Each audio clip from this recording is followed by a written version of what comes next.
Stop scrolling. Welcome to Conversations with CJ. Today, I have a very special guest. Rod Robinson is currently the Senior Vice President at Insights Sourcing Group, which was recently acquired by Accenture. And he leads the firm's supply diversity practice and center of excellence. Prior to joining Insight, Rod was Vice President of Supplier Inclusion and Sustainability at Coupa Software. And before Coupa, he was the founder and CEO of ConnXus, Inc., a cloud procurement platform that enables global 2,000 companies to achieve supplier chain objectives related to supply chain transparency, diversity, sustainability, and economic impact. Rod led the company from a startup through multiple rounds of venture capital financing. He also achieved 628% revenue growth from 2013 to 2018. Unbelievable growth. Building an enterprise customer base, including some of the world's leading brands, and ultimate acquisition. It was ultimately acquired by Coupa on May 4th, 2020. Rod holds a bachelor's degree from West Virginia University Institute of Technology. He has an MBA from Wharton School at the University of Pennsylvania. He also was appointed to the Miami University Board of Trustees. He's an entrepreneur in resident from the Altman Institute for Entrepreneurship at Miami. He's a husband, father, son. He also played football. I mean, what can he not do, right? And he also, at the end of the day, Rod loves, and I know this for a fact, this guy right here, a Padron 1926 cigar. That's his favorite cigar to end the day. And he and I both share that passion. So I want to welcome everyone to meet my dear friend, Rod Robinson. How you doing, Rod? Very good. Wow. Sounds like you were talking about a different person in that intro there, but appreciate you. Hey, man, I appreciate you for joining and looking forward to this conversation because there's so much to talk about. Let me first start by asking you a question just for folks who may not understand. You know, what is supplier diversity and why is it important? Supplier diversity is often overcomplicated.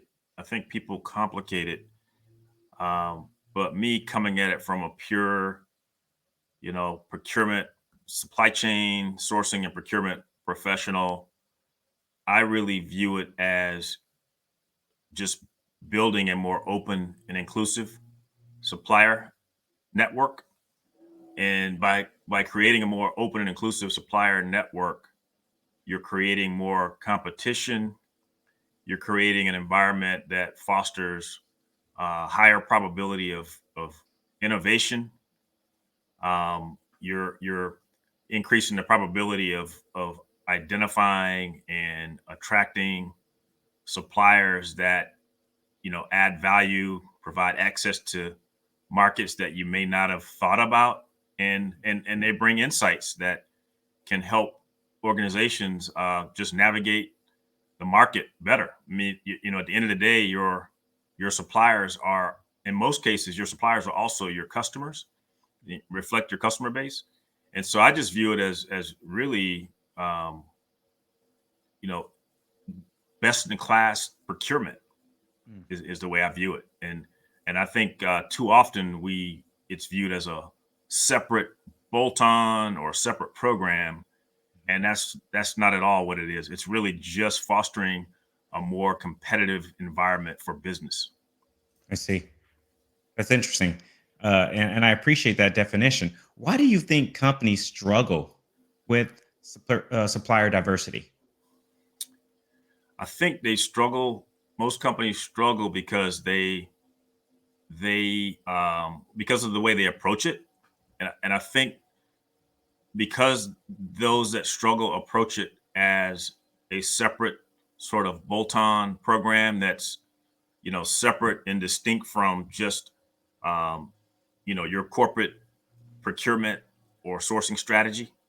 I think when it's integrated and viewed as a strategic imperative, like anything else that's, kind of mission critical to a business, then it's measured and it's viewed and it has the rigor around it that any other business process would have.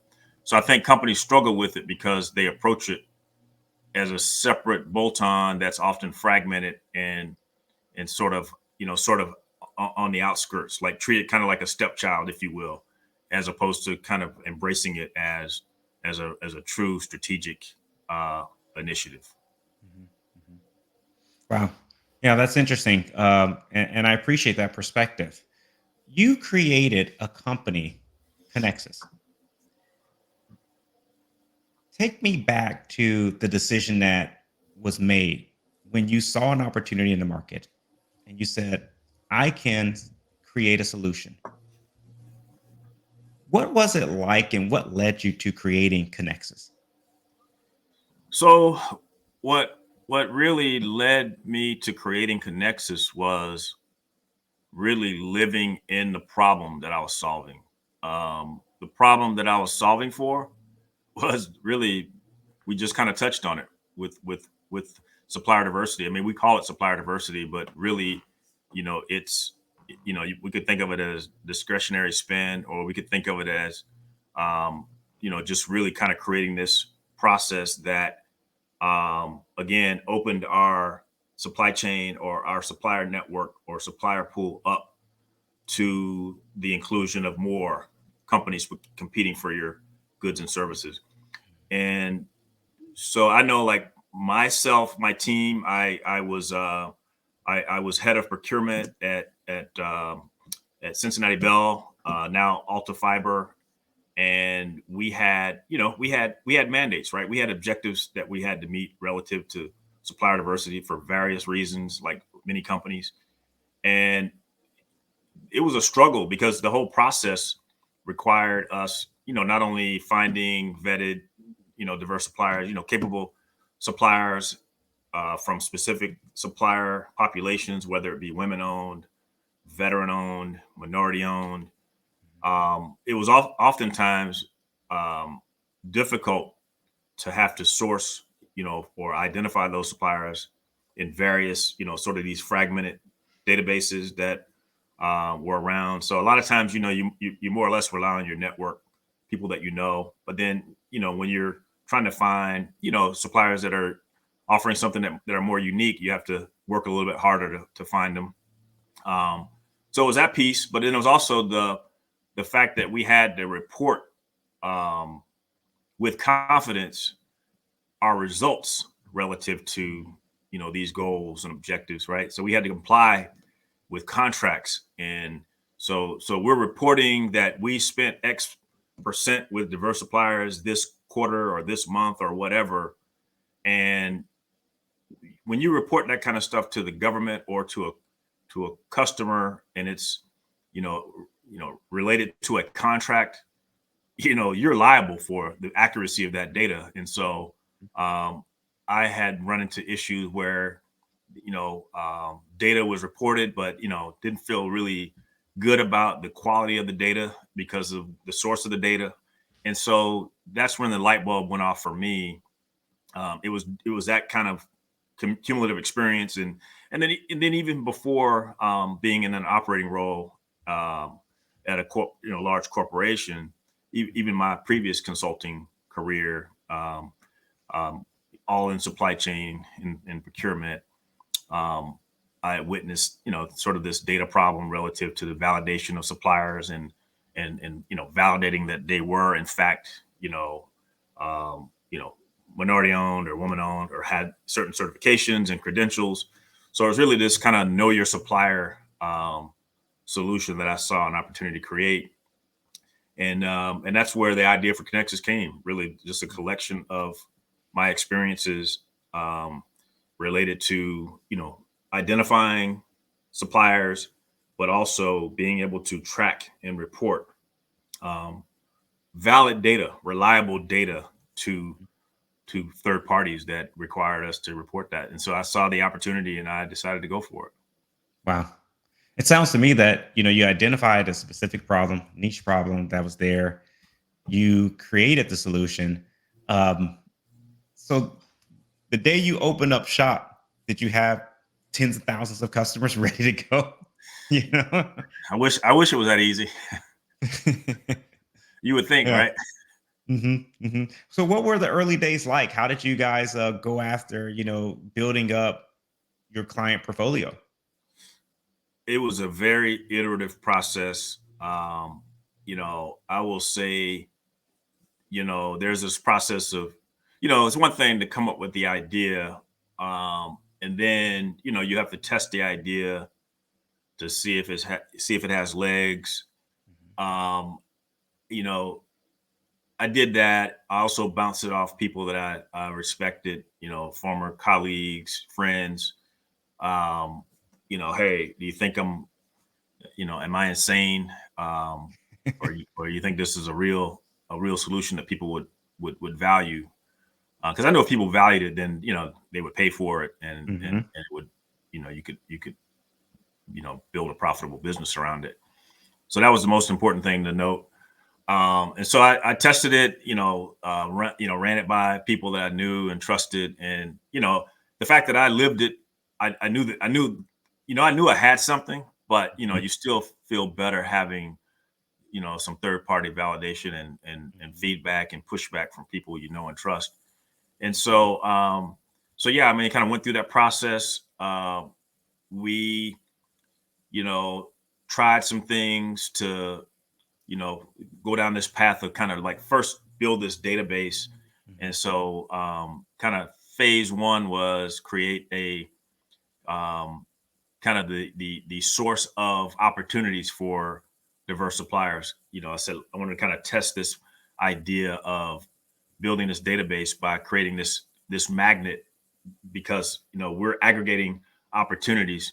So I got use my relationships with other chief procurement officers and procurement professionals to, hey, post any RFP opportunities you have, post them on ConnXus, and we'll blast, we'll use social media and other means to blast those opportunities out to suppliers. And that was kind of the way we said we can start building our database.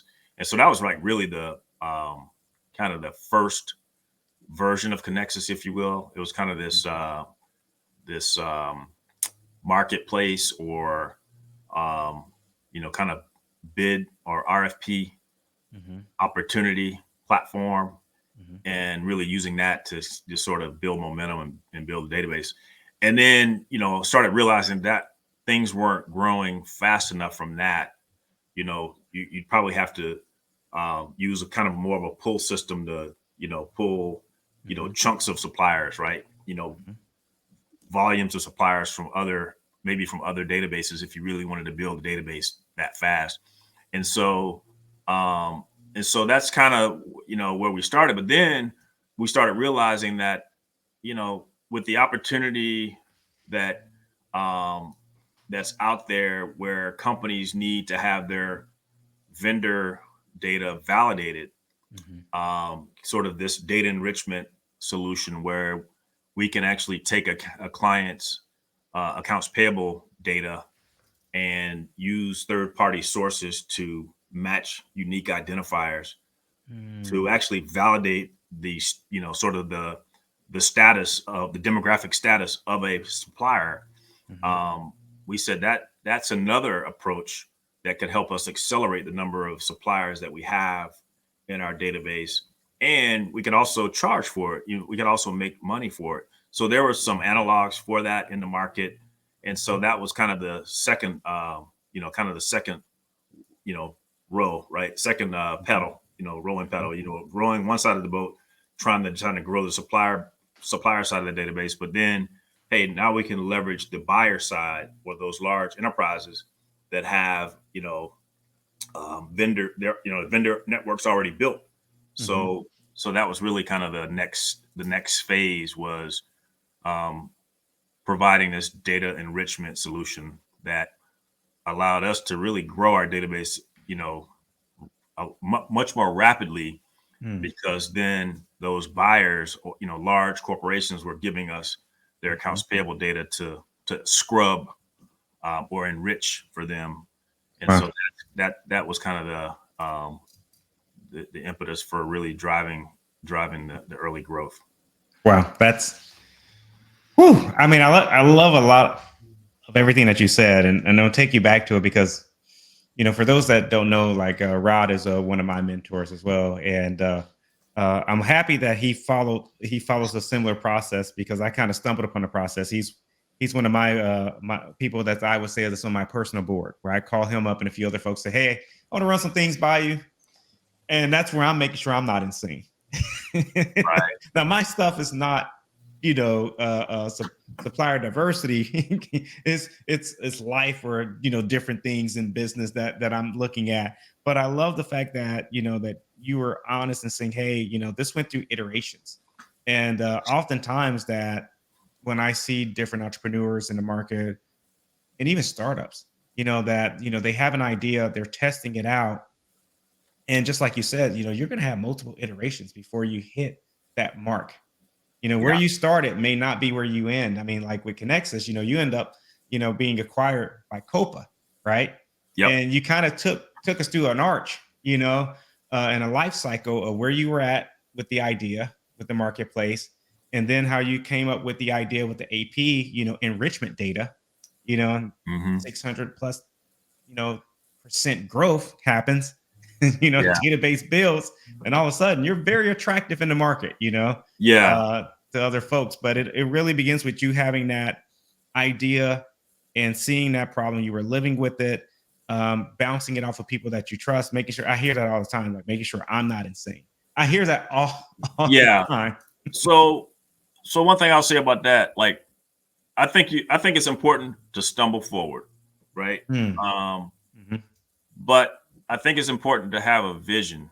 Like, you definitely want to have a vision. So, like, the first thing I didn't mention this, but the first thing I did is, before I did anything, like, you started stumbling forward, right, mhm, and iterating, is I kind of had this vision as to what this solution would look like.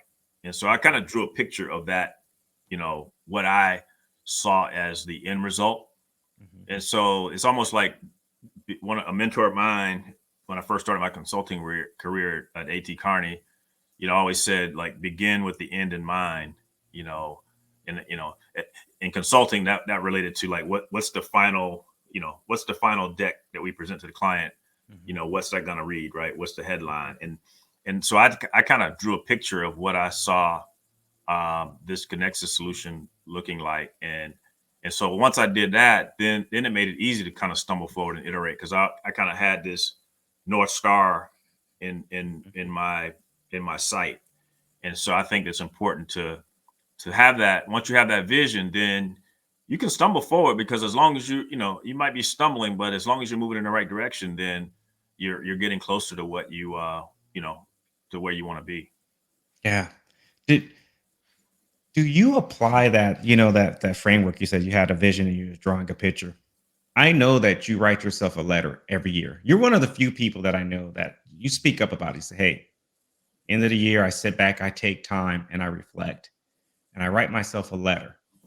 Where did that start? And what is the ingredients that goes into a letter that you're going to write yourself? I'm assuming that you put a postmark on it, you send it out in the mail, and you're probably predicting something for the follow-up year, or you're stating goals or things of that nature. Can you talk more about that?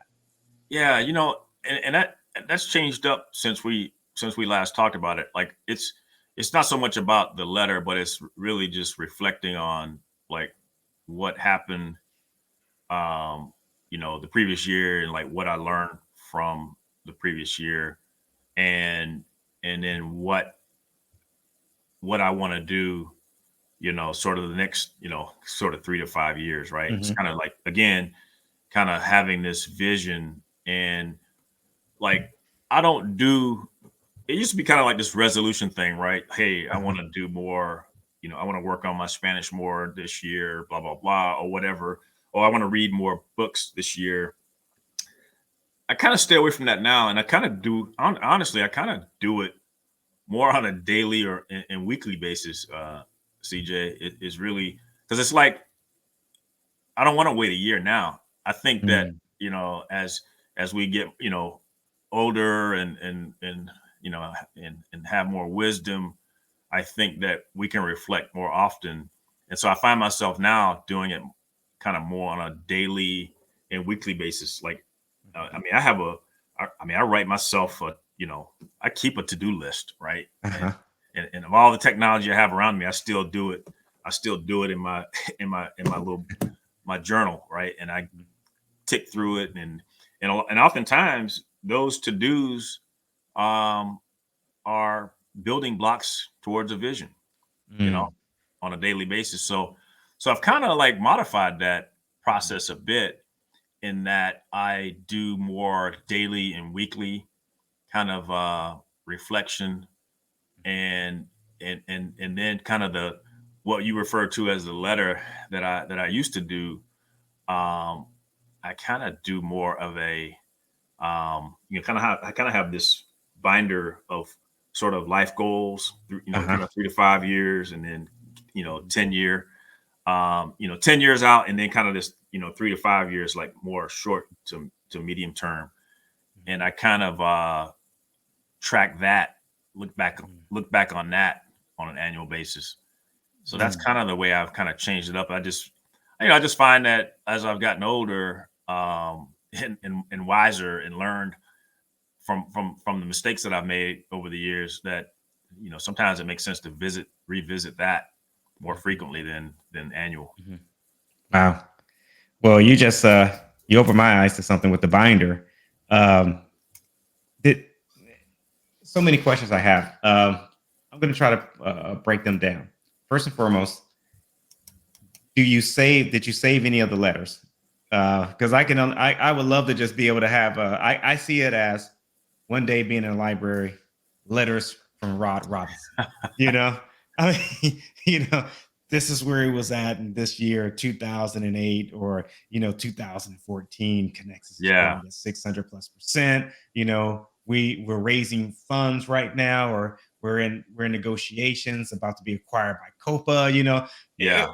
Just to see, the mind that you had at that time and where you were at, what you were thinking. Do you save the letters? Yeah, so I still, I mean, like keeping the binder, like when I update it, Uh-huh. I just add pages to it. Like it's like PowerPoint slides. So I do have some of that, but I wish I was more disciplined about it. I guess I never thought about it in that way. To look back on it like that. I wish I had. I didn't. So I haven't saved like on a Yeah. consistent basis. But Uh-huh. you just reminded me that, yeah, I probably should.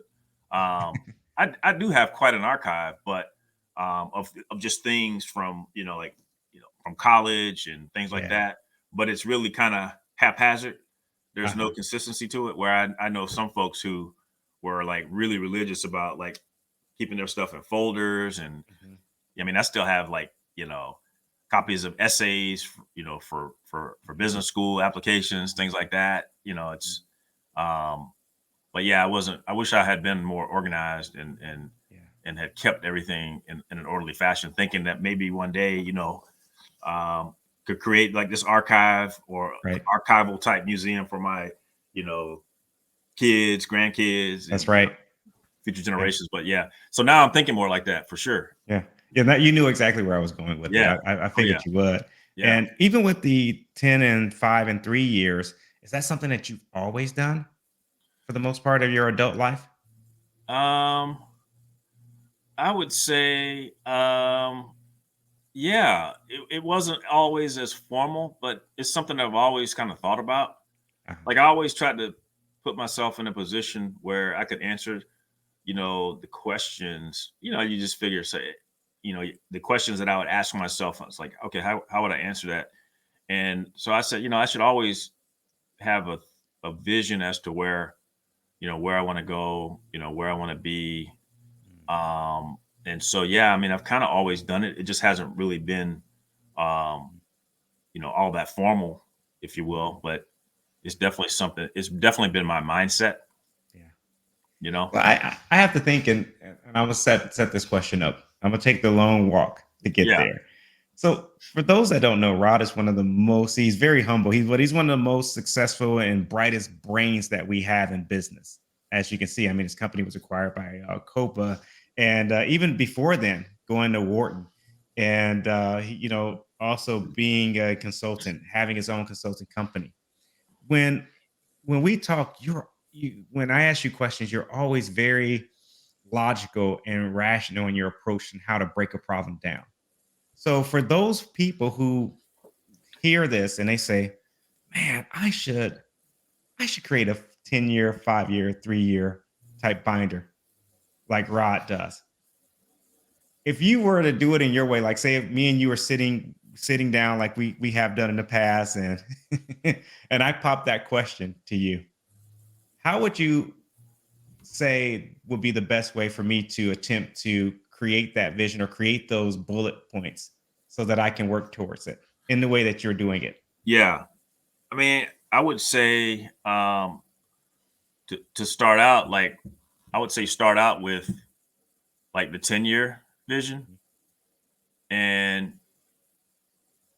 I would say you could break it down into, sort of personal and professional Mhm, mhm, goals, and then just think about, each lane. Your personal lane is one thing, right? And like in the personal lane, like I focused on things like health, mhm, family, mhm, spirituality, um, you know, health. I mean, physical kind of comes to it, but like exercise, right? Like mhm, I know I set a goal 5, 6 years, to be better about um, physical fitness, right? To mhm, be physically fit mhm, and you know be more consistent and deliberate, in my physical health, things like that.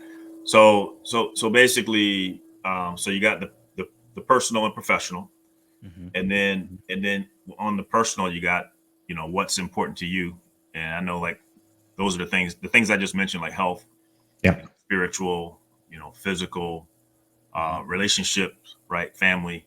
mhm, Like those were critical pieces for me. And then, like, on the professional side, it was um, you know obviously growing ConnXus. It was building the business, right, getting the business to X you know million in revenue, mhm, getting building out the marketing and sales team, or mhm, whatever those goals are, right, to get you to mhm, that ultimate vision. So mhm, I think that's really it. It's like kind of setting that 10-year vision mhm, to mhm, where you want to be, and like mhm, what success looks like to you. mhm, And then, like, the 5 and 3, what you're doing during those shorter term periods are establishing the building blocks to get you to that 10-year vision. So mhm. really, everything builds upon itself. But I think the first step is to identify what that longer term vision is, and then, like, the shorter term Mhm. are actually the steps to get you there. Mm, mm. But it but it Yeah. but it's got to be tailored to you, right? What's important to you. Mhm, mhm. What drives you so much? I mean, you're a very confident, driven individual, and and I always learn new things when I talk to you. Like, I remember the time when I found out that you were like a football star. I was like, what? He never said that. He never talked about that. Yeah. And even when you were like, yeah, I'm, like, Ben Horowitz. You're like, yeah, I know Ben. You're like, yeah. I met Ben. It's Yeah. like, I guess for me, I just find so much value and humility, and I I always want to. I'm always learning, and I want to continue to learn. And I just find that, and again, it's one thing I wanted to do better is I've always wanted to be a better listener. Um, I think my wife has helped me. Like, I was telling my wife, I was like, you know, I love you because you make me a better man, right? A better Mhm, man, mhm, a better husband, better father, better brother. mhm. Um, and if she sees me slipping in any one of those, she will tell me what's on her mind without filter. And so I think it's about humility. Um, it's like, I always chuckle at when I see this interview Denzel Washington's doing, Mhm, and he's talking about his mom. He went home to visit his mom after he had won an Oscar, I mhm, guess for Glory, I think. mhm, And basically she was like, all right, Mr. Oscar winner, go wash them windows for me. You know what I mean? So Uh-huh. at the end of the day, I'm like I just feel like I there are a lot more people that are a lot more accomplished and have achieved a lot more, and that I'm a lot more impressed with than me.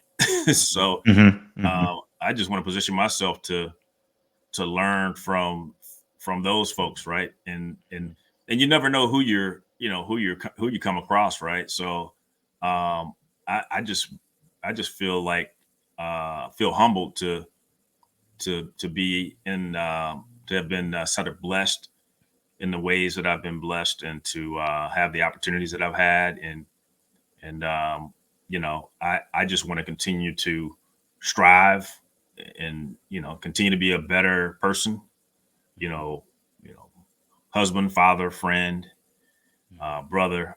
And so, like, for me, yeah, I think there's a lot of value in humility. And so that's one of the things I stand for, I think. Yeah, yeah, and I can say that I have I've experienced it. That just by hanging out with you, and even after you haven't changed, even after before the Copa, when they acquired the company, even afterwards, always family man. You always take time to reach out and connect with everyone, and also nudge us forward, right? You do that as well. One more question, because I know time's of the essence, and you're busy and you got to get going. Um, how did you manage it all? With the family, because you are a family man. You are actively involved in your children's lives. You talked about your wife. You guys do have dates.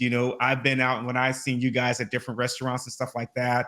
And here it is. You were running, this multi-million-dollar company. You also were raising funds at one point. Then you're getting acquired. Now you're off to these other different ventures. You're a board member at a university. How do you do it all?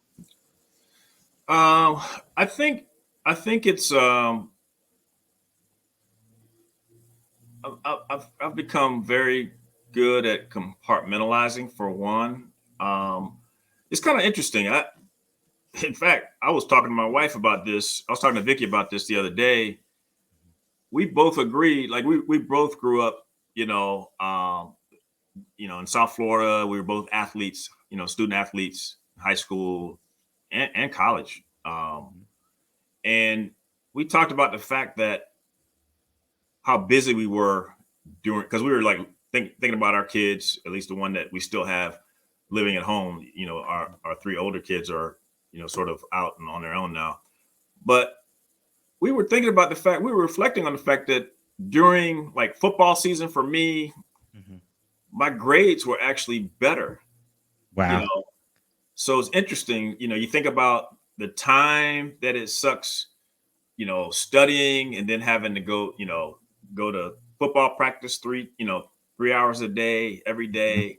mhm, And she talked about like her track. She ran track, played mhm, basketball, mhm, and it's amazing. Like we talked about, like the busier we were, mhm. the better our grades were. And I think it Wow. forces you to just use your time wisely and manage your time better. And I think that's all I'm doing. I'm just taking the lessons learned from being a student athlete. And in college, I was actually a student athlete, and I was also involved in student government too. Mhm, mhm. So and fraternity. I pledged Right, my right. fraternity, Kappa Alpha Psi, as a freshman, which That's was right. crazy, unheard of. But I think, and again, the busier I was, the better my grades were. So um, I think we learned to, use our time wisely and manage it more efficiently the Mhm. busier we are. I mean, I think, hey, humans are amazing specimens, right? All the brain power that we've only like not even scratched the surface of That's right. utilizing. So, hey, there's 24 hours in a day. So what, right? And I think when you value something, you care for it in a way that lets it know that you're valued, and I value my family. So I don't see a problem with, you have 24 hours in a day, and you're running a business and you're doing all these other activities, I never had an issue with balancing work life. It was kind of like all integrated. Mm-hmm. But I think when you have a supportive family, supportive spouse, partner, whatever, you can achieve anything. That's awesome. You believe it. Yeah. Yeah. That's achieve it. awesome. Yeah. That's right. Well, this is great. Thank you so much. And for anyone that would like to, contact with you, is it best to connect with you on LinkedIn? Yeah. LinkedIn is fine. Yeah. Okay. Absolutely. Perfect. Yeah. Perfect. Feel free. Oh, Happy to do it. awesome. Well, Rod, thank you so much for your time today. This was great. So much to uncover. I may have to have you back because there's a lot more to get into. And you always bring just new stuff. And that's why I always enjoy talking to you. Hey, So I really, really appreciate it. well, appreciate you. You're giving me some ideas for this unwritten book that I keep being told that I have to write, but I'll figure it out. That's right. That's right. That's right. That's right. Well, thanks again. And we'll be talking soon. All right. Take care. Stop scrolling.